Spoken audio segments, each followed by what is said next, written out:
शाम के 6 बज रहे हैं बहू। तुम इस वक्त घर आ रही हो? जरूर अपने माता पिता के पास गई होगी चाय पीने। तुम्हारा तो यह रोज का ही काम है। तुम्हारा मायका जो पास में है। तंग आ गई हूँ मैं तुम्हारे ड्रामे से। ये रोहिणी जी, सासू माँ की कर्कश आवाज थी जो सीधे उनकी बहू नेहा के कानों में पिघलते शीशे की तरह प्रवेश कर रही थी। नेहा का ऑफिस उसके मायके के पास था। शाम में ऑफिस से निकल रास्ते में अपने मायके रुक जाती थी नेहा और अपने पिता के हाथों से बनी इलायची वाली चाय पीकर ही वापस अपने ससुराल आती थी।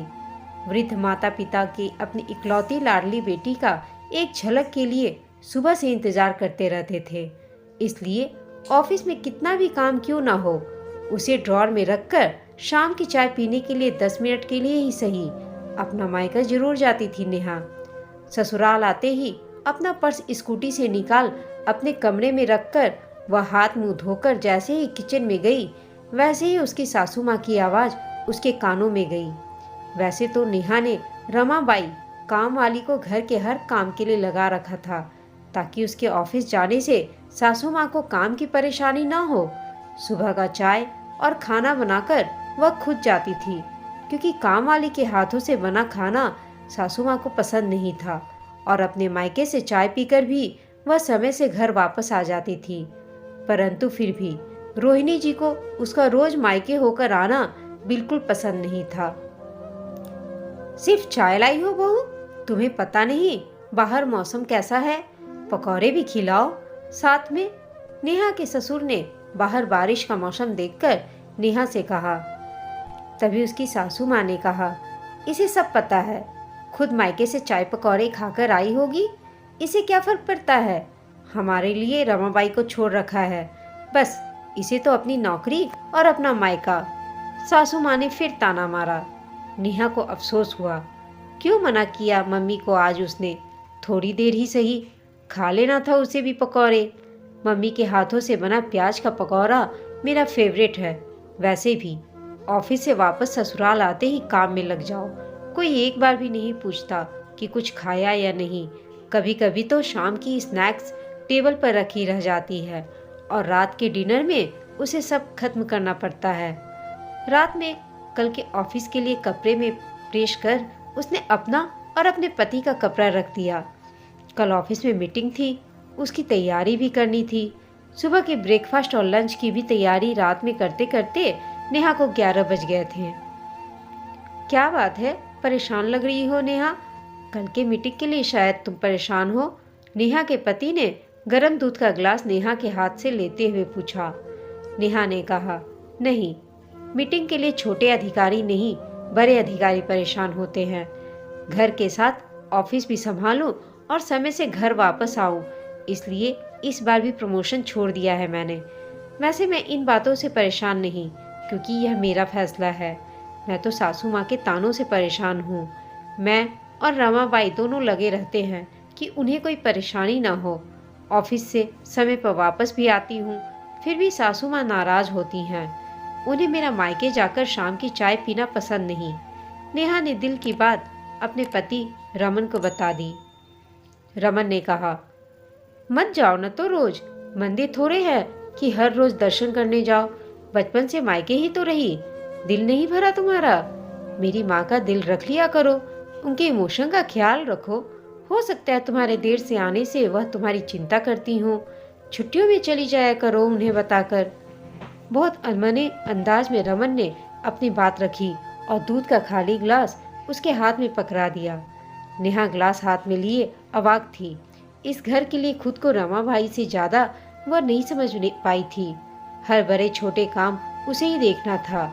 घर में सब्जी से लेकर खराब फ्रिज को ठीक करवाना भी नेहा का ही काम था। सबों के इमोशन का ख्याल रखना भी उसी की जिम्मेदारी थी। पर उसके इमोशन से किसी को कोई फर्क नहीं था। अपने आंखों के आंसुओं को छुपाते हुए वह सोने चली गई। ऑफिस की मीटिंग और काम खत्म करते करते शाम के 7 बज गए थे। आज रात के खाने के लिए सब्जी भी नहीं थी। रमन को कहना बेकार था, वह रात के 10 बजे से पहले नहीं आते। कल रात की बात से दुखी और सासू माँ के तानों से परेशान नेहा ने स्कूटी अपने ससुराल की तरफ मोड़ दी। अगर वह चाहती तो 10 मिनट का समय चाय के लिए निकाल सकती थी, लेकिन उसने अपने मन को मार लिया था। मम्मी का मिस कॉल मोबाइल पर देख चुकी थी, पर उसे कॉल नहीं किया क्योंकि मम्मी उसके झूठ को तुरंत पकड़ लेती थी और उसकी परेशानी बस उसके हेलो बोलते ही समझ जाती थी।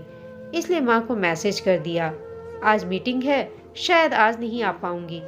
सब्जी लेते हुए रात के 8 बज गए। जैसे घर पहुंची, सासू माँ सामने खड़ी मिली। आ गई महारानी, देवी दर्शन करके? हमने चाय पी कि नहीं, खाना खाया कि नहीं, कोई फर्क नहीं पड़ता तुम्हें। रोहिणी जी शुरू हो गई। नेहा ने कहा, सासू माँ आज मैं मायके नहीं गई थी। सब्जियों को फ्रिज में रखते हुए नेहा ने कहा। नेहा की आवाज़ थोड़ी ऊंची थी, शायद माँ के पास न जाने से, या शायद ऑफिस की थकान से, या फिर सिरदर्द से, या कल शाम में पति की बातों से। क्योंकि शाम का चाय तो चाय नाम की ही थी। वह एक प्यार का एहसास था जो पिता के हाथों से बनकर उसके दिल में उतर जाती थी। चाय पीते हुए माँ की मुस्कान एक टॉनिक थी जिससे सारे दिन की थकान उतर जाती थी नेहा की। मशीन नहीं है यह जिंदगी, यह महसूस करवाता था उन दोनों का स्नेह। नेहा के आवाज़ की ऊंचाई से रोहिणी जी घबरा गईं और गुस्से में तमतमाते हुए बोली, एहसान कर दिया तुमने हम पर, मायका न जाकर। जहाँ मन करे जाओ या ना जाओ, एहसान जताने की क्या जरूरत है। रात में रमन ने भी उसके मायके न जाने की बात को सुनकर भी अनसुना सा कर दिया। किसी को कोई फर्क नहीं था सिवाय उसके मम्मी पापा के, जिनका फिर से कॉल था और मैसेज भी। बेटा तू ठीक तो है, तबीयत ठीक तो है तेरी?